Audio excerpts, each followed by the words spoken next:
Ayong hapon sa tanan. Karon ang the ascension of the Lord. You might be wondering, natunong man ni og weekday, nganong dili man ni siya Sunday nga. Feast day man unta siya. There are liturgical feasts in the church wherein they fall on days like this. No? Traditionally, the feast, kining a feast, no, really falls on a Thursday. Tungod kay today is the 40th day sukad sa Easter. Okay? That's why we have kining gitawag nga tradition pod nga kung adunay tao nga mamatay, magselebrar ta og ika-40 diyas niya. Mao ni ang Ascension. Okay? It is believed because the feast of the Ascension o pagkayab kay mibalik naman si Kristo sa ika-40 nga adlaw. Mao bitaw nga naay karaan nga tinuuhan nga kung ang usa kuno ka tawo mamatay, ang iya kunong kalag aglibot-libot kuno na sa kalibutan pa sa 40 ka adlaw. Magpabilin pa ba? Di pa kuno musaka. Mao na nga aron musaka kuno, kinahanglan kuno magselebrat sa ika-40 diyas. Mao bitaw nga manghaon ka. Pero tinuuhan na siya sa bukto ta, dili na tinuod. Okay? It only applies to Jesus. Okay? Because 40 days after sa iyang pagkabanhaw, he was ministering still to the people, especially sa iyang mga tinunan nga mga apostoles. O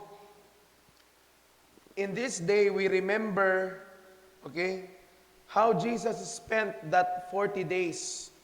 Okay, appearing before his disciples, no, nagpakita siya sa iyang mga tinunan o nagpaabot lamang siya nga mobalik na ngadto dito sa langit.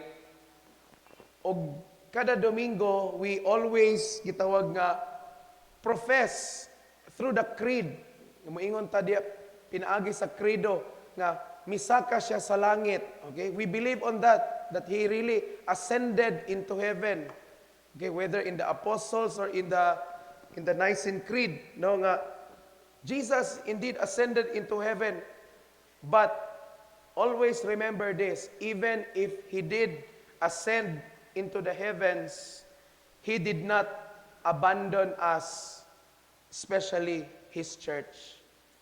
Pero wala niya biyae kita og ang iyang simbahan, bisan pa man og misaka siya sa langit.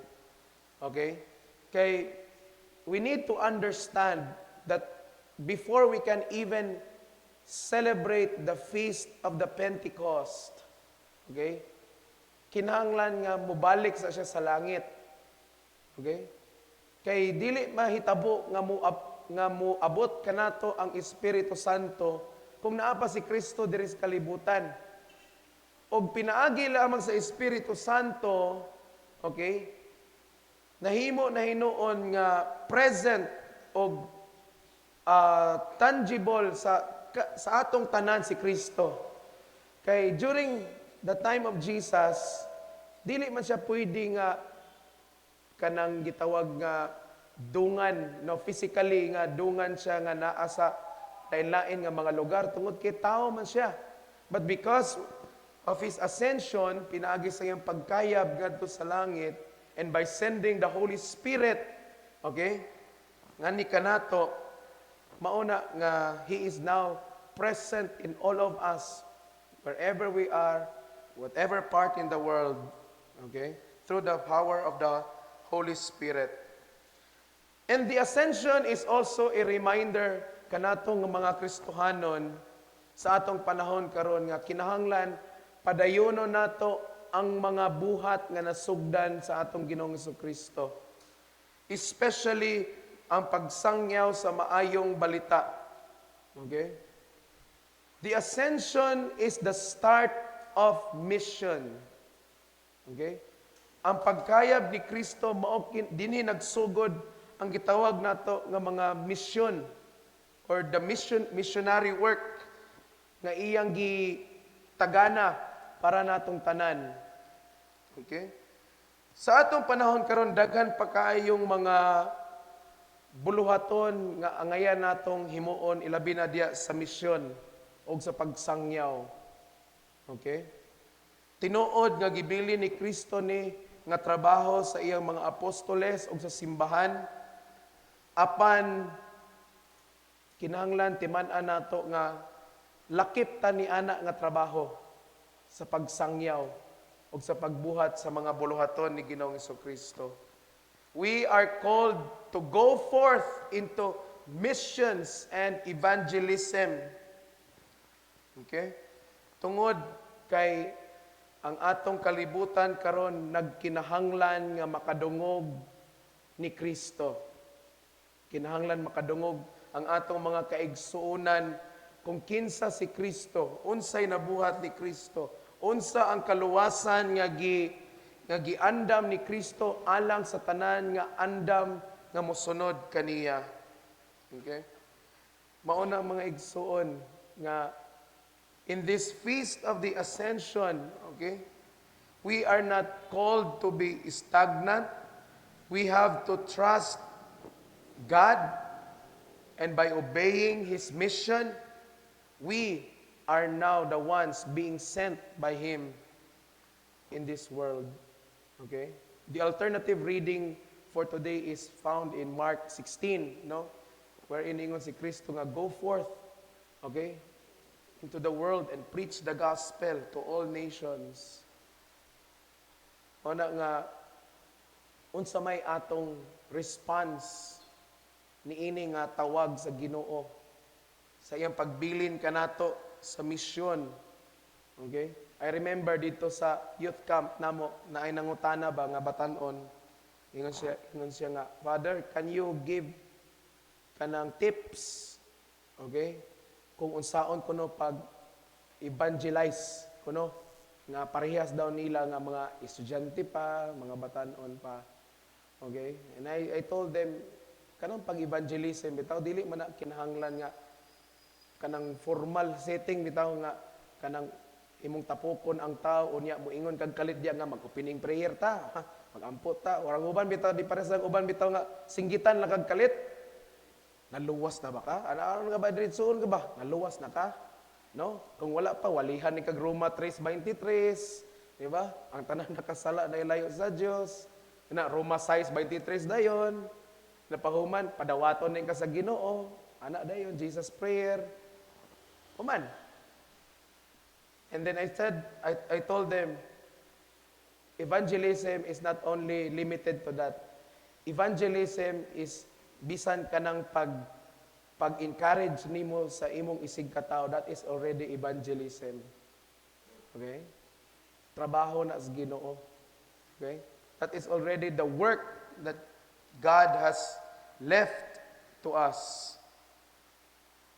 Og atong timan-an pod niini nga kapistahan sa pagkayab ni Kristo that while the Lord has ascended into heaven, timan-i nga wala ka nag-inusara. You are never alone. Amen? Wala ta gibiyaan sa Ginoo. Ningon siya nga dili ta niya biyaan sama sa ilong nga tuwapos. Okay? The Lord is always with us in every moment in our lives.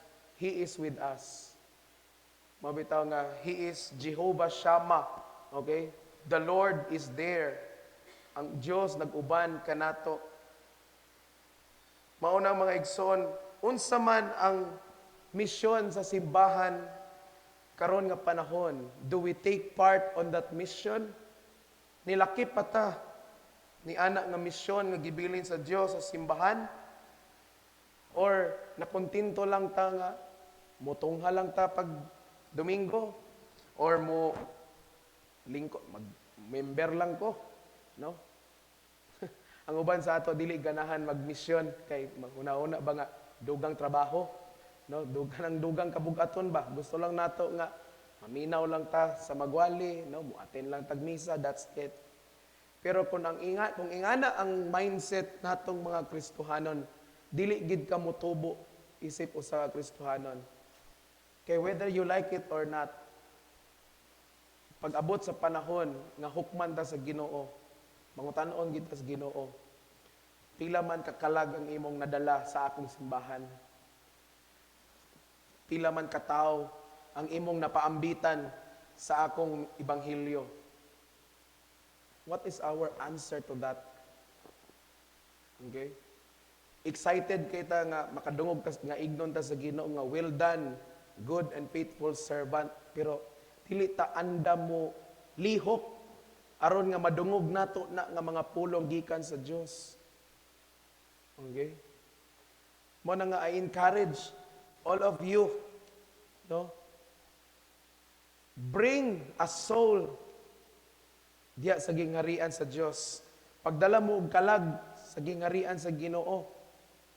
Okay? It doesn't necessarily mean nga diri na ninyo pasimbahon, because again, moabot ra gyud po ng adlaw nga wala nay denomination. Wala nay religion.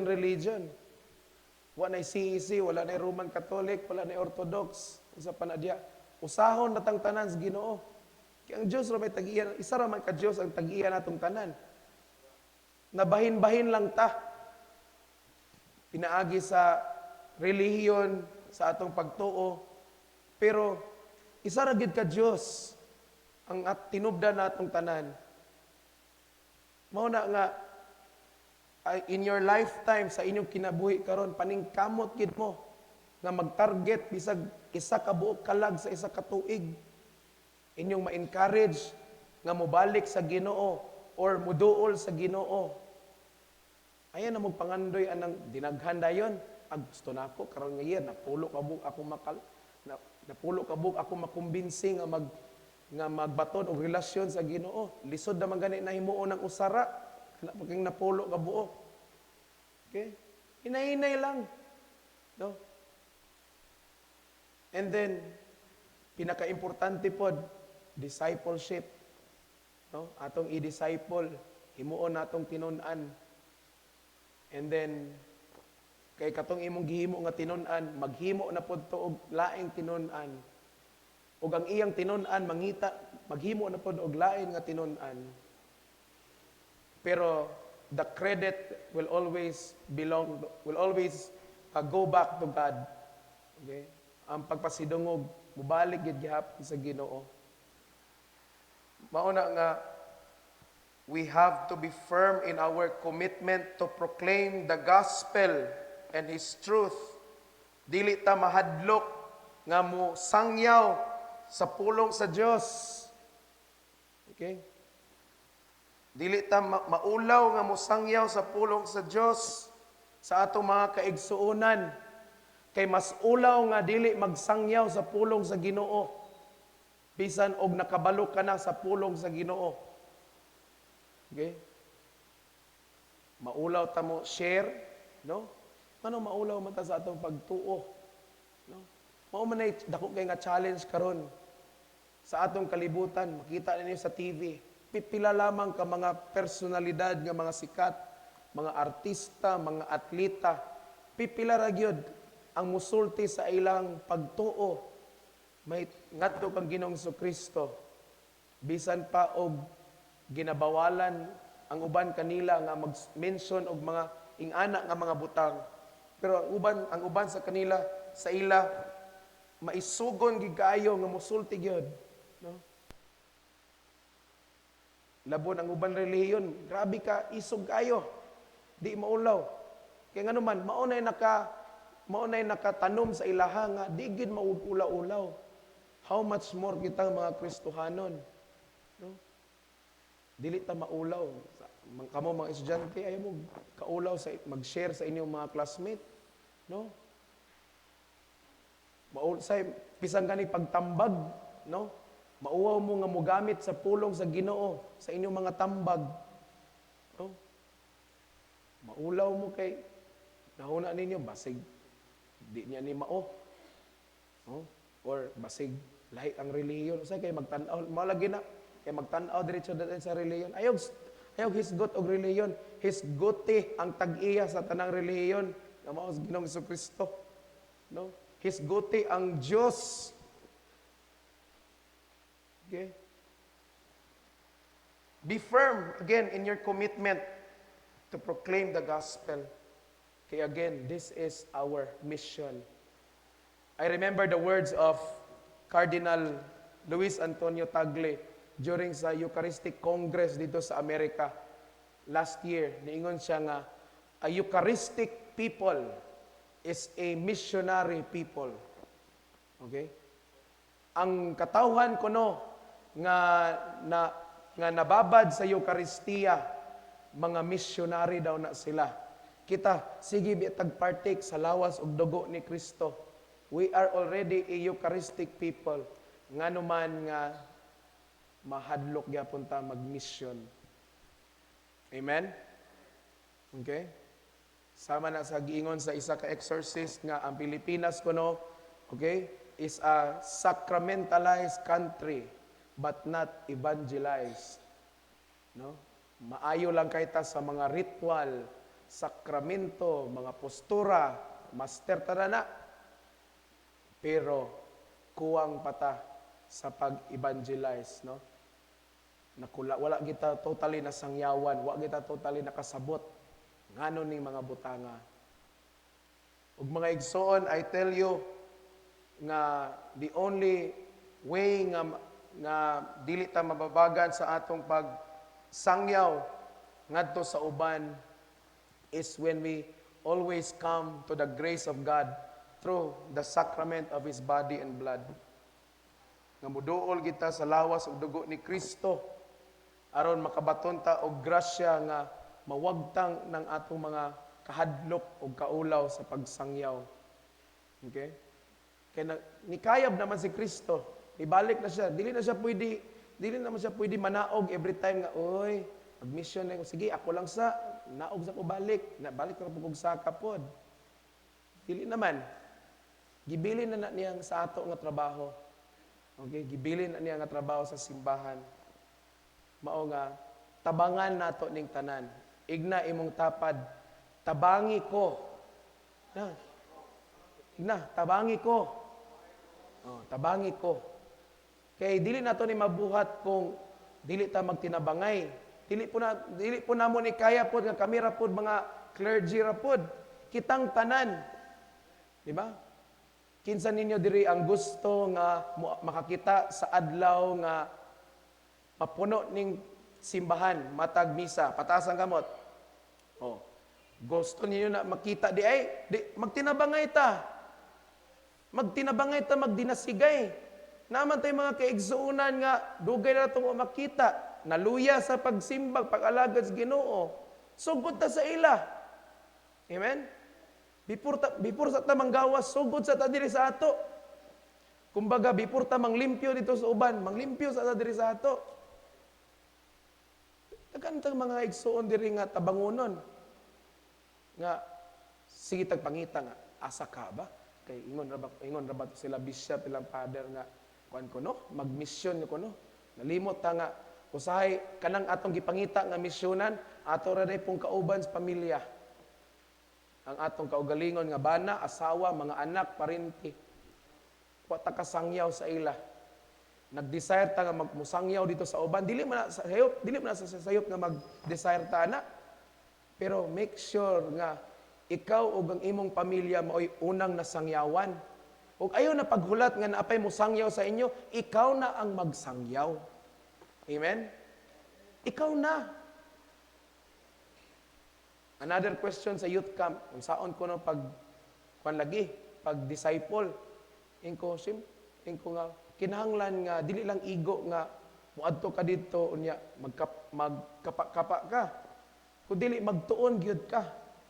Aron nga kabalo ka sa tanan nimong isulti. Okay? Unya, subay gyud sa pagtulunan sa simbahan. So, mauna nga kita pod, sige, babad naman kahit sa pulong sa Ginoo, pirmi ta makadungog sa mga wali, ato na nang gamiton mga igsoon sa misyon. Amen? Mito na to na. Sahay kay, mag-mission lagi ta, pero magpalaban pa man ta ba? Father, kanang naay pamilya diri Father nga kuan. Naay pamilya diri nga akong pabaybulan unta nimo Father. Ikaw na, dili na tungod kay nagtinapulan ang mga clergy, dili na sabot. Kay gusto namo nga ma-engage mo ikaw, ipakita sa imong kinabuhi mismo nga nagsangyaw ka sa mensahe ni Kristo. Unsa man na nga mensahe? Mensahe sa kaluwasan o pagginulsol. No? Ipakita sa imong kinabuhi, ayaw pagpasaya-saya. Okay? Kay aron pa lang, sa imo pa lang daang kinabuhi, kanang tao nga imong gusto sangyawan, makatuo na dayon sila nimo nga tinuod gid ay nga naay Ginoo. Kay siya gani nausab gid ang iyang kinabuhi.